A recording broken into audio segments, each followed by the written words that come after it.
Everyone, I know I've promised to show a juicing video, but I totally didn't have my camera charged and I was hungry, and you don't want to get hungry when you're juicing. So what I just made, what you see in this glass, is the most delectable juice ever, and I gave myself a treat. And I know you really shouldn't have a lot of sweet juices, but this is to die for. It has 2 small oranges, 1 red delicious apple, and 1 overripe peach.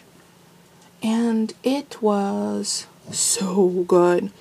And I bet if I freeze this, because it has a little bit of a texture, this might be quite yummy as ices if you need something that's texturally different. So it would be like granita. There's no sugar added, it's all fruit.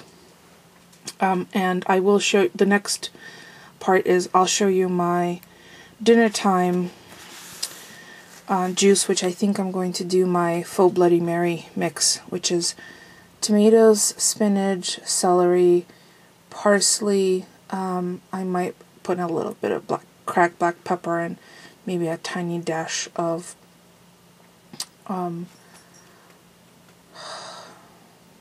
ginger, horseradish. Oh, that was hard. It was right there on the tip of my tongue. So there you go. After a weekend of mostly solid food, I really wanted and craved a few days of just juicing. So I think that's what I'm going to do to try and balance the whole me versus the rest of the world.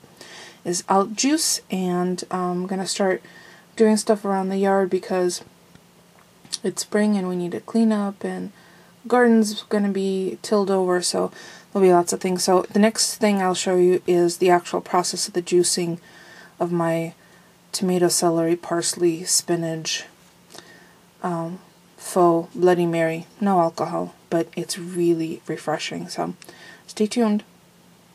Okay, I promised to show you a juice, so I'm doing my afternoon juice. It's about 3 o'clock.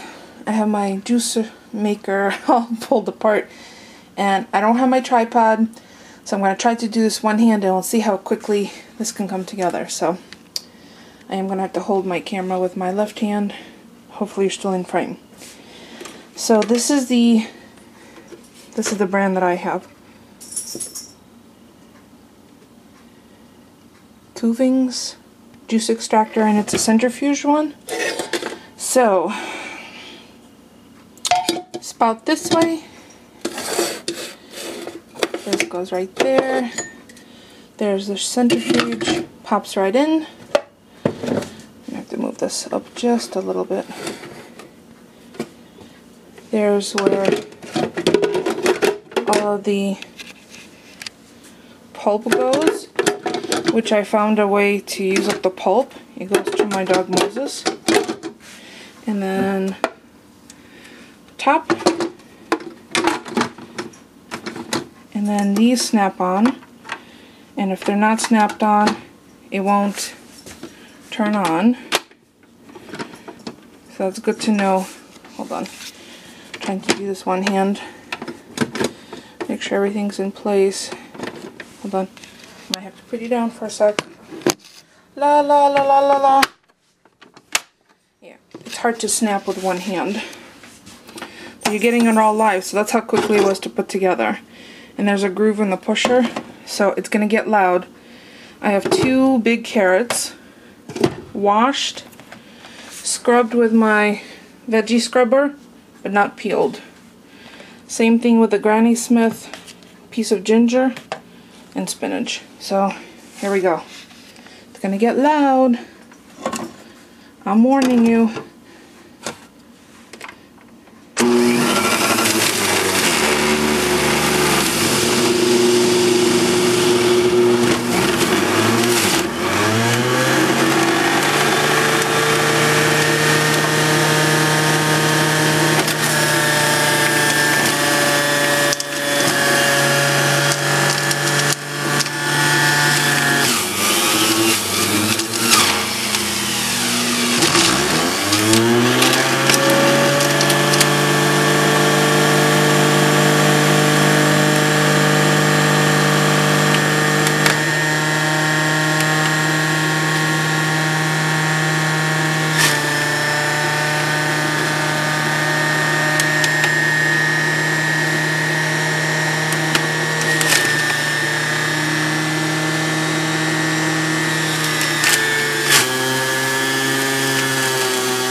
Yeah, it's loud, but that's okay.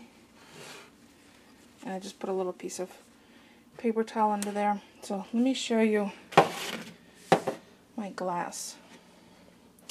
So the juice goes in here, but there's a little straining piece.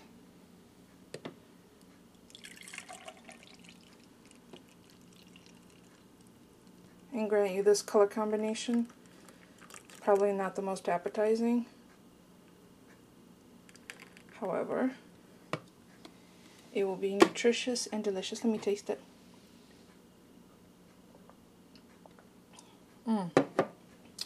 The ginger adds a little kick. You can taste the carrots, the tomatoes, spinach gets totally masked by the other stuff.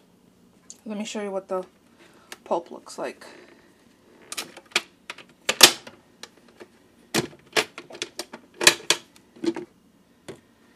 It's virtually dry. Now you could save this. See that? You could save that for vegetable stock. You can compost it, or when there's fruit in it, Moses likes to eat it. So I'll come back in a separate video and show you how I clean this whole thing, kit and caboodle. But in the meantime, I'm gonna pop this part in the sink full of water so it doesn't get crusty on me. Thanks for watching, everyone.